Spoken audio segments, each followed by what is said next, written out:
Hi hello வணக்கம் and welcome to Kannamma ஸ்டைரி. இன்னைக்கு இந்த வீடியோவை முழுசாக பார்த்தீங்க அப்படின்னா கண்டிப்பாக ஒரு நிமிஷமாவது ஏஐ யூஸ் பண்ணுறப்ப யோசிப்பீங்க. அப்படி என்ன சொல்ல போறேன்னு யோசிக்கிறீங்களா?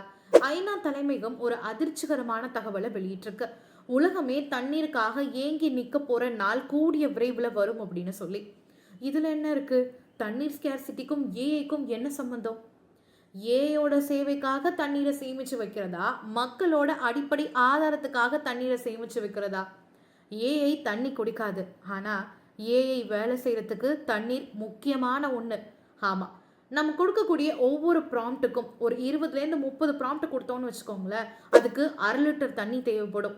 ஏன்னா நம்ம கொடுக்கக்கூடிய ஒவ்வொரு ப்ராம்ப்ட்டுக்கும் ஏஐ வேலை செய்ய ஆரம்பிக்கும். ஏஐ வேலை செய்யறதுக்கு முக்கியமான இடம் டேட்டா சென்டர். அந்த டேட்டா சென்டர் கொஞ்சம் கொஞ்சமா ஹீட் ஆக ஆரம்பிக்கும். அப்போ அந்த ஹீட்டை கூல் பண்ணணும்.